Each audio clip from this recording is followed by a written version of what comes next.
Kailan mo pa nalaman, kamahalan, na si Dokman ang iyong kapatid? Ang ibig mong sabihin, si Dokman ang isa sa kambal na prinsesa?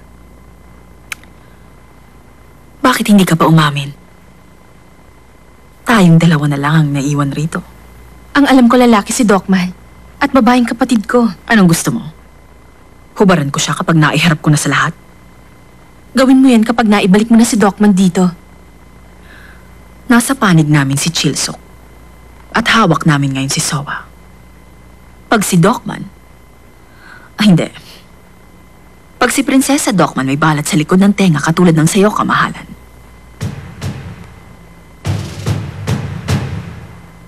Ang mahal na reyna at ang mahal na prinsesa ang mananagot sa pagwawakas ng sagradong angkan.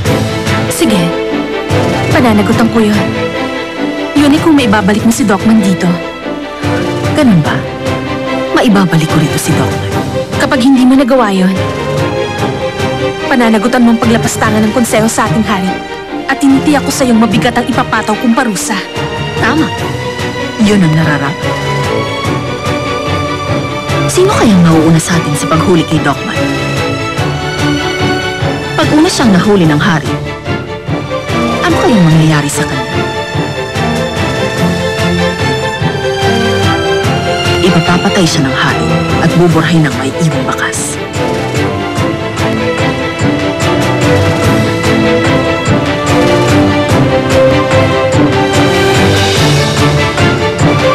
Saan?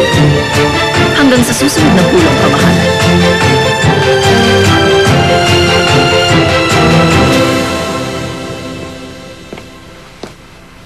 Kung magbitiw ka ng salita parang hawak mo ang kalooban ng langit, itong tandaan mo, hindi nagtatagal ang kalooban ng langit sa isang lugar. Kaya kahit anong pilit mo, hindi ito papanig sa'yo habang buhay. Matuto kang magpakumbaba, Lady Mission.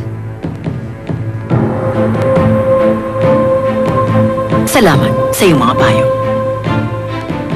Hinangad ko ang pagpapala ng langit at kinatakutan ko rin ito noon, nung kasing edad pa lang kita. Pero ngayon, hindi ko na kailangan ng langit.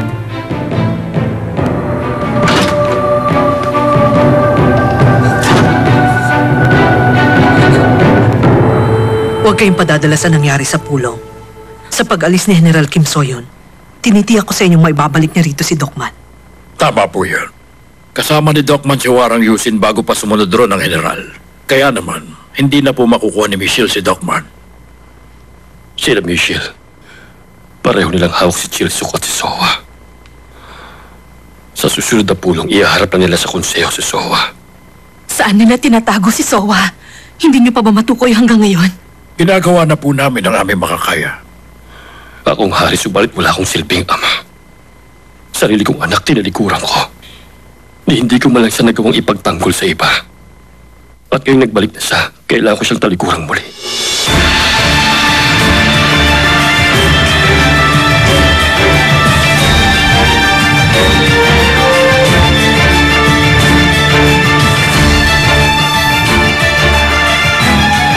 Talaga nga mapagbiro ang kapalaran.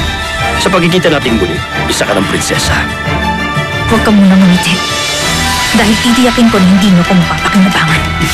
Sige, tignan natin kung mangyayari yun. Pinagpalit mo yung binatang nando dahil sa mga ligaw na luya?